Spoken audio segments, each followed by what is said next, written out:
Hello everyone and welcome to your weather forecast, and in this video I'm going to be talking about the latest round of storms that's going to be moving from California and across the country. My name is Mr. G. Everybody, thank you for watching me today.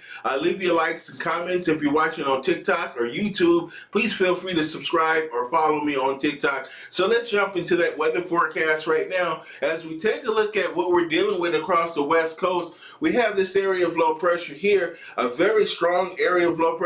It actually became a bomb cyclone overnight last night, where we saw that pressure drop 30 points, and if it drops within a 24-hour period, then it's called bomb cyclogenesis there. So we have that very powerful low pressure bringing that heavy rain across parts of California, heavy snow across the mountains and the Sierra Nevada. We're seeing that snow across the Rockies and heavy snow and rain across Arizona and New Mexico as well. So as we take a look at our radar right now, we're looking at that rain across the west coast. Look at that heavy rain down along the Los Angeles area, down to San Diego, where you see that dark green and yellow. That's that heavier rainfall that we're seeing out there, and that extends all the way up to the San Francisco Bay Area into central California. And we're also seeing that heavy rain across central Arizona and heavy snow across central and northern Arizona as well along the I-40 corridor. Now let's take a look at our rain still to come.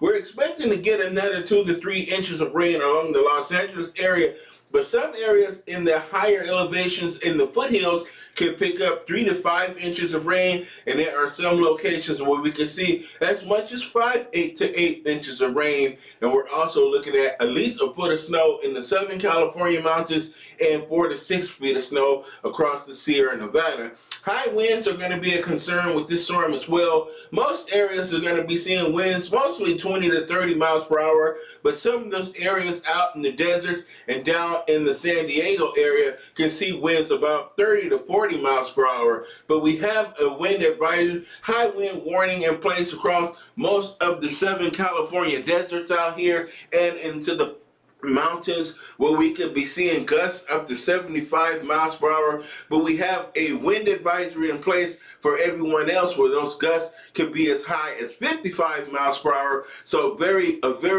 gusty storm, as we see in that pressure drop with this storm, with that intensification. So we're going to be seeing those high winds out there with this latest round of weather moving across the west coast. And then in California, we have that flood alert. So we're going to be seeing that flood watch extending across California there from the Central Valley along the coastal ranges in Southern California, the LA Basin, San Diego, and Orange County as well, all of the metropolitan areas, and into parts of the deserts. We could be seeing the potential for flooding with some of that very heavy rainfall. And then we have our flash flood threat across California as well, where we have a very likely scenario of flash flooding across California, because as much as 8 inches of rain is going to fall this afternoon and into the evening hours. So that is definitely going to lead to some flooding problems across parts of LA and San Diego as well.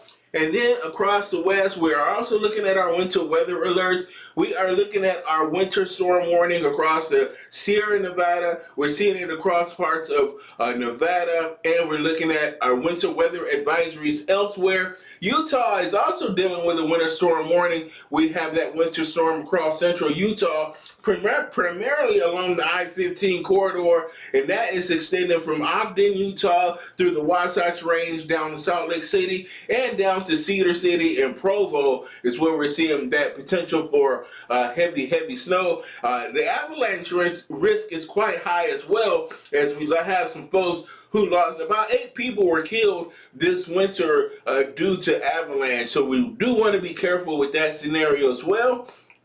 And we're also looking at that snow potential of 4 to 6 feet across the Sierra Nevada. We're looking at that heavy snow potential, but we're going to be seeing snow taking place all the way across the Rockies, the central and northern Rockies. And we're also going to start to see some snow spread into the northern plains as well of Montana and into the Dakotas. But that snow, fortunately, will be much lighter than what we're seeing across California and parts of Nevada. So again, little bit more snow across the northern plains and the upper Midwest, but it's starting to get warmer out there, so we're going to be seeing much less snow out in that direction.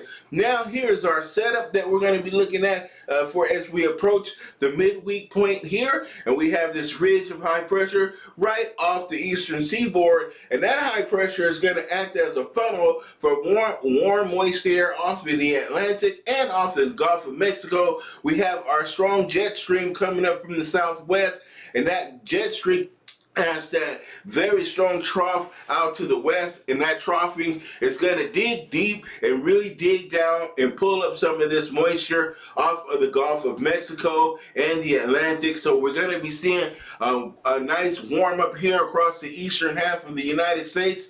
And that warm-up is going to extend all the way into the upper Midwest and the Great Lakes. We're going to start to see things at least reach the seasonal temperature norms that we would expect for this time of the year across Minnesota and Wisconsin. But we're going to be seeing temperatures approach the 60s down across the upper Midwest here through Illinois, Indiana, and in Ohio. So we're going to really see a nice warm-up, but we're going to see a lot of rainfall start to move into those areas as well. So down here across the Midwest here, we have the Ohio Valley, Ohio, Indiana, Illinois, Missouri. We're going to be seeing heavy rain, some embedded thunderstorms as well, and some folks might pick up some severe weather from time to time. But if you're down across the southern plains, we're talking about Texas for Thursday, and then Friday, we're going to see those severe thunderstorms move into Louisiana and Arkansas, the lower Mississippi River Valley. We're going to be seeing that severe threat shift to the east there. So the possibility of tornadoes exists, some large hail and damaging winds. We can see some gorilla hail across parts of Texas and into Oklahoma. So as we get into that March season, March and April is when we really start to see those larger thunderstorms with that large hail and those damaging winds and tornadoes. That we're approaching the time of the year where we see the most tornadoes, especially as we head into May. But so again, please pay attention to those weather forecasts out there as we have this cold front that's going to be sweeping down across the southern plains and over toward the east. We have an area of low pressure that's going to set up across parts of the upper Midwest, and we're going to start to see rain even into Minnesota and Wisconsin. We're going to be seeing rain showers. So not a lot of snow this time. Most of the snow is going to be confined across the northern plains, across the Dakotas, and through parts of Montana and Wyoming. So definitely a stormy situation again for this week. And let's take a look at our severe weather threat. Our severe weather threat starts across tomorrow across parts of Missouri. We're going to be seeing the potential slight risk for severe thunderstorms across parts of Missouri, northern Missouri, Kansas City, over towards St. Louis area, and northwards toward the Iowa border, Illinois. We're going to be seeing that potential for some severe weather, isolated severe, but things get a little bit more interesting as we head into Thursday across parts of the southern plains, Oklahoma down through central Texas. We're going to be seeing that potential for severe weather, and that's going to be a pretty good threat for severe weather where we have the potential for isolated tornadoes. We're going to be seeing some large hail. I'm talking about that gorilla hail, hail the size of baseballs possibly, and we're going to be seeing those damaging winds top off at about 80 miles per hour in some of those non-tornadic thunderstorms, but we're going to be seeing the potential for EF2 tornadoes or greater with this system, and flash flooding could also be a problem with some of this. So this is also going to move to the east on Friday. We're going to start to see that severe weather across the southern Mississippi River Valley. This is where we're going to be seeing that same potential that we saw in Texas.